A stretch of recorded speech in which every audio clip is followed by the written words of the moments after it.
A história de um dos lugares mais famosos do Brasil, sabe? Ela guarda um segredo. E esse segredo ajuda a gente a entender como o mapa de um estado inteiro foi desenhado e redesenhado por mais de 300 anos. Olha, é só falar esse nome Jericoacoara que a imagem que vem na cabeça é quase sempre a mesma, né? A gente pensa logo num paraíso natural, com dunas gigantes, lagoas de água cristalina, um pôr do sol assim espetacular. Um lugar que parece que sempre esteve ali, sabe? Moldado só pela natureza. Mas a verdade é bem mais surpreendente que isso. E essa verdade tem data: 1991. Esse ano muda tudo. Porque oficialmente o paraíso que a gente conhece hoje, pois é, ele foi criado em 1991. E aí fica a pergunta, né? Como pode um lugar com essa fama toda ser mais novo que a internet? É exatamente essa a questão que a gente vai desvendar aqui. A criação de Jericoacoara não foi um caso isolado, não. Foi, na verdade, o capítulo final de uma longa história sobre poder, sobre economia e sobre identidade. Então, bora mergulhar nisso. Para entender o nascimento de Jericoacoara, a gente precisa voltar bastante no tempo e ver como o próprio Ceará começou a tomar forma. É que o mapa do Ceará que a gente vê hoje não é uma foto estática, sabe? Ele tá mais para um filme, é o resultado de séculos de disputas, de crescimento econômico e, claro, de muita manobra política que foi redesenhando esse território original várias vezes. E olha só o nosso ponto de partida. Esse mapa aqui, de 1817, um dos primeiros do Ceará completo, mostra um território bem vasto, com pouquíssimas divisões. Era basicamente uma tela em branco. A pergunta é: o que fez as pessoas saírem do litoral e ocuparem o interior desse mapa?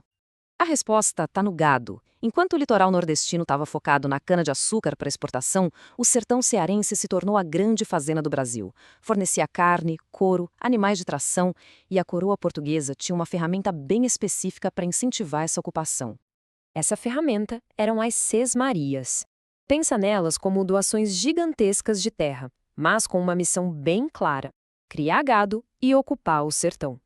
Foi assim, com essas grandes fazendas, que o interior começou a ganhar vida. E a partir dessas fazendas, claro, foram surgindo os primeiros povoados, os primeiros centros urbanos. Esse mapa aqui mostra as 16 vilas originais, como Aquirá, Icó, Sobral. Elas foram os núcleos, sabe? Os pontos de partida de onde todo o resto do estado iria se desenvolver. Eram tipo as sementes dos 184 municípios que existem hoje.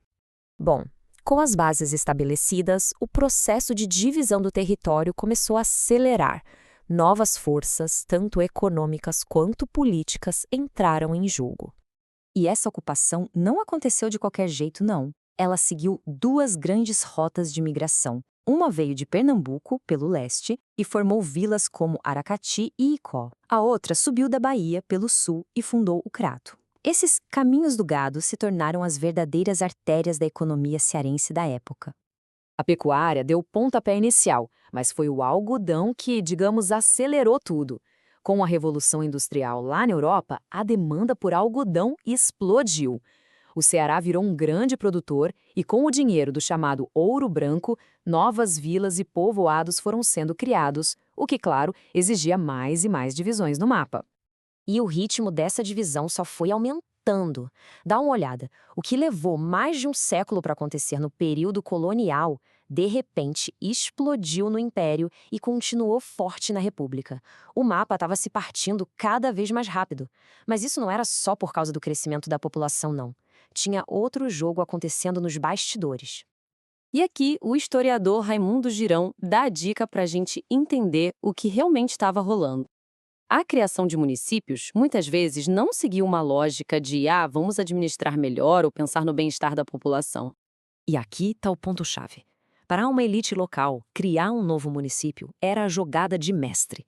Significava controlar a prefeitura, os vereadores e, o mais importante, o dinheiro público. O mapa do Ceará, na prática, estava sendo usado como um tabuleiro de xadrez para consolidar o poder das famílias mais influentes de cada região. E essa longa história de fragmentação, tanto política quanto econômica, nos traz diretamente para o final do século XX e ao nascimento do nosso paraíso. Depois de décadas de um controle mais centralizado sobre a criação de municípios, Uma mudança na lei abriu as portas, sabe? Preparou o terreno para a maior onda de emancipações da história do Ceará. Essa linha do tempo mostra o caminho direitinho. O momento decisivo, sem dúvida, foi a Constituição de 1988, que devolveu aos estados o poder de criar seus próprios municípios. Foi a brecha que todo mundo estava esperando. Aí, em 1990, a população local de Jijoca votou sim num plebiscito. E em 1991, a lei foi sancionada. O Paraíso agora tinha um status oficial, um CNPJ, por assim dizer. Então, na prática, o que é que mudou? Bem, antes de 91, a famosa vila de Jeri era só uma parte de outros municípios. As decisões, os impostos, vinham tudo de fora. Depois de 91, nasceu uma nova entidade política, Jijoca de Jericoacoara, com prefeitura e orçamento próprios, finalmente dona do seu destino. E assim, a história de um pequeno paraíso ajuda a gente a entender a jornada de um estado inteiro. E este é o resultado final. Daquelas 16 vilas originais lá do começo, hoje o Ceará se divide em 184 municípios. É uma multiplicação de mais de 11 vezes. Impressionante, né? E essa é a grande lição aqui. Sabe aqueles mapas que a gente olha na escola? Eles não são verdades escritas em pedra.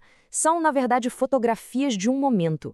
Cada linha desenhada ali representa uma história de migração, de uma nova riqueza que foi descoberta ou de uma disputa de poder que foi vencida. O mapa do Ceará é um verdadeiro livro de histórias. E essa história não é só do Ceará, viu? Ela se repete com suas particularidades por todo o Brasil. As fronteiras que definem onde a gente vive não surgiram do nada. Elas foram desenhadas por interesses, por ambições, por pessoas. E isso nos leva a uma pergunta final. Que história será que o mapa do seu lugar de origem conta?